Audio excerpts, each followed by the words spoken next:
ያህል ጊዜ እንደፈጁ ማወቅ ይቻላል? ይቻላል እንግዲህ በተወሰነ እንደዚህ ነው።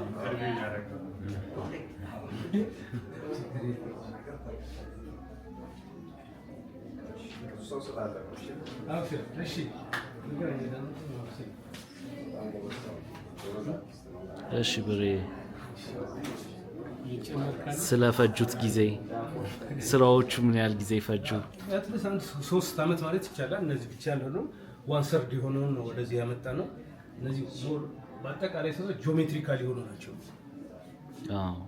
ስለዚህ ተጨማሪ ያሉ ሌላም ከዚህ ውጭ ኦርጋኒክ ጂኦሜትሪክ ብለን እንደገና ደግሞ አንድን ስለ ከተማ ወይ የማህበረሰቡ አኗኗር በዛ መልኩ እነዚህን ቴክኒኮች ተከትሎ ደግሞ በቀጣይ ሁኔታ ላይ አብረን የምናያቸው ይሆናል ማለት ነው። በጣም ደስ ብሎናል ብሬ እዚህ ስላየን። አመሰግናለሁ።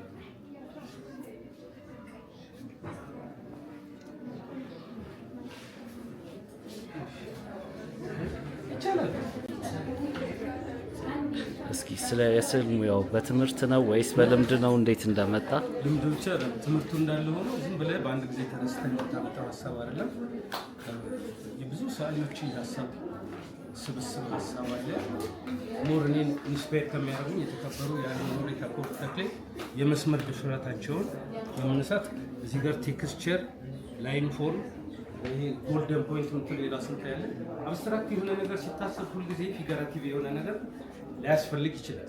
አብስትራክት ከሆነ ይህ ስል ዘቅዝቀን ብናየው እያንዳንዱ የሰው የራሱ የሆነ ምልከታና እይታ የሚፈጥረው ነገር ሊኖራል።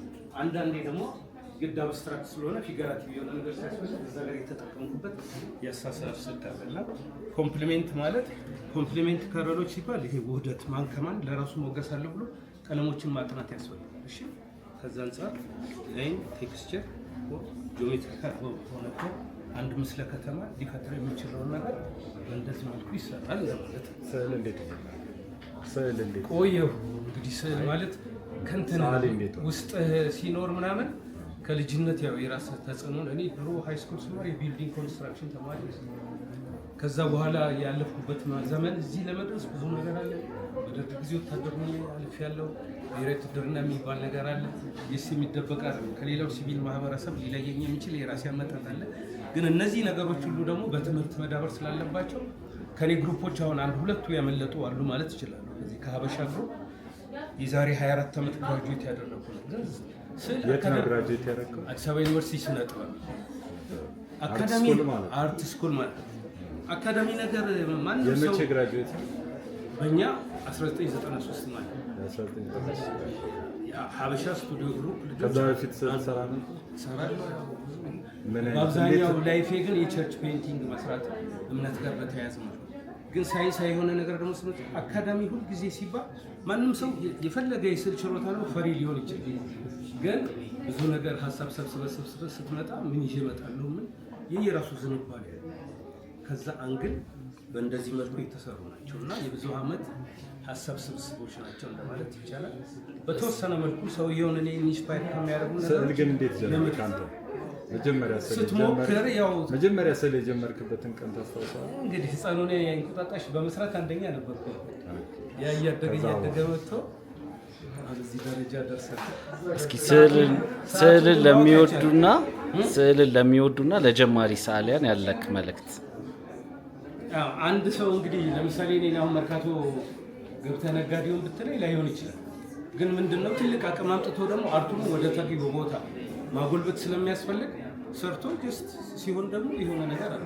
ይሄ ብዙ ሰዓሊዎች ባህሪ አሁን ከባድ ነው። አሁን እኔ አንድ ከኛ መምህር ተስፋ የሚባል ነበረ እዚህ ወይ ደብረ ዘይት አካባቢ አንድም ስዕል ሳይሸጥ ሰውየው ሲሞት 1000 ስራ ነው ኤግዚቢሽን ያሰጠው ስዕሎችን ብሎ የሚል አለ። ግን እየኖርክ መሆን አለበት። አቅም ካላጎለበት ሁልጊዜ ስዕሉንም የሚጠቀሙበት የገዛው ሰውዬ ነው በኋላ ላይ እስካለ ድረስ ግን የግድ የሆነ ነገር ፈጥሮ እስከ መጨረሻው የጽሁፍ ሀሳብ ድረስ ባለው ዝንባሌ እየሞከሩ መኖር ነው እና ሰዓቱን አታውቁም። አሁን 24 ዓመት ቢያንስ እንግዲህ 24 በአራት ስታር ምናምን ስትለው 6 ጊዜ ግራጁዌት ማለት ነው። ግን የዛን ያህል ቆይታ በቃ እንደዚህ ደረጃ በቂ ናቸው ብዬ ጀስት እዚህ ደርሻለሁ ማለት ነው።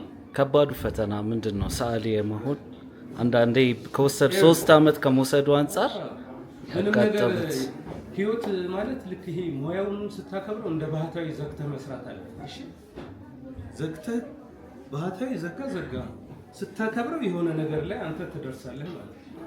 ከዛ የራሱ ሰዓት አለ፣ የእግዚአብሔርም ሰዓት አለ። አንድ ቀን ሰዓቱ ሲደርስ ይሆናል እንደማለት ነው። እናመሰግናለን ጋሽ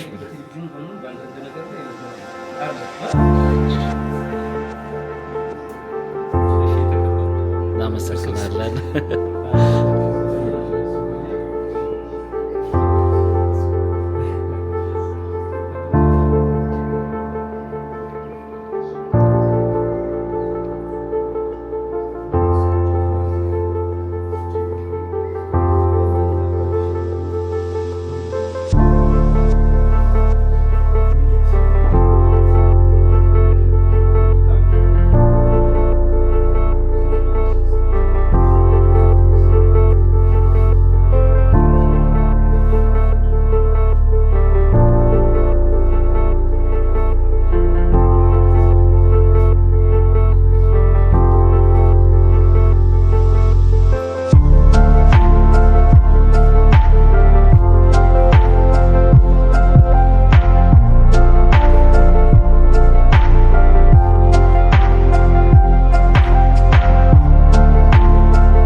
Thank